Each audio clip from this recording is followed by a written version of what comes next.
गायकवाडांनी महिलांविषयी पानरेंबाबतही अपशब्द वापरले। संजय गायकवाडांच्या विरोधात एफआयआर दाखल करा। एफआयआर दाखल करायला काय अडचण? रोहित पवारांची राजारामपुरी पोलीस स्थानकामध्ये मागणी।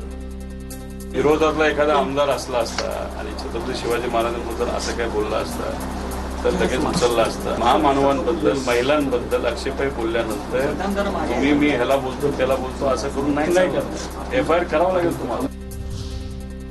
संजय गायकवाडांची गुंडगिरी खपवून घेणार नाही। कारवाईसाठी विजय वडेट्टीवारांचं मुख्यमंत्र्यांना पत्र। तर रोहित पवारही आक्रमक।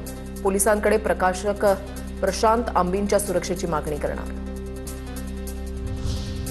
आमदार रोहित पवारांनी गोविंद पानसरेंच्या घरी जात घेतली कुटुंबियांची भेट। तिथेच प्रशांत आंबींकडून घटनेची घेतली माहिती।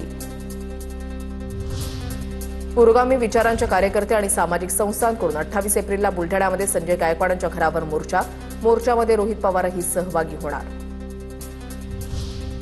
शिवाजी कोण होता या पुस्तकाचे प्रकाशक प्रशांत आंबींना वापरलेल्या अपशब्दाबाबत आमदार संजय गायकवाडांची दिलगिरी। छत्रपती शिवाजी महाराजांचा सन्मान अबाधित ठेवावा। पुस्तकामध्ये एकेरी नाव न घेता आदरानं घ्या, गायकवाडांचं विधान। ज्यांनी कोणी ते पुस्तक प्रकाशन केलं त्यांनी फक्त छत्रपती शिवाजी महाराज यांचा सन्मानजनक वापर त्या ठिकाणी करावा। मी जे काही त्यांना रात्रीच्या वेळेला त्यांना शिवगाळ केली, त्यांच्या आईबद्दल बोललो असेल किंवा त्यांच्या पत्नीबद्दल, त्याबद्दल मी दिलगिरी व्यक्त करतो। गायकवाडांचं वक्तव्य जनता सहन करणार नाही। गायकवाडांवर सरकारनं लवकरात लवकर कारवाई करावी। शाहू छत्रपतींची प्रतिक्रिया। तर कुणाबद्दल काय बोलावं हे त्यांना समजायला हवं, शाहू छत्रपतींची टीका। जनता ते काय सहन करणार नाही आणि कोणाच्या बद्दल काय बोलायचं त्यांना समजायला पाहिजे। आता जी काय कारवाई शासनाला योग्य वाटते त्यांना लवकर विचार केलाच पाहिजे त्यांनी। आमदार गायकवाड यांच्या संदर्भात उपमुख्यमंत्री शिंदे निर्णय घेतील। भाजप प्रदेशाध्यक्ष रवींद्र चव्हाणांची प्रतिक्रिया। उपमुख्यमंत्री शिंदे यांच्याशी चर्चा करून जी काही कारवाई करायची असेल ती होईल, असंही वक्तव्य।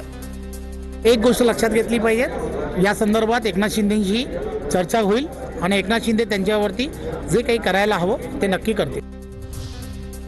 छत्रपती हे सर्वांचा स्वाभिमान, जे वात्रट बोलतात त्यांना आवरलं पाहिजे, प्रवीण दरेकरांची प्रतिक्रिया। छत्रपती संभाजीनगरमध्ये आमदार गायकवाडांच्या विरोधात निदर्शनं। गुन्हा दाखल करून आमदारकी रद्द करण्याची मागणी। पैठण गेट परिसरात निदर्शनं करत संताप व्यक्त।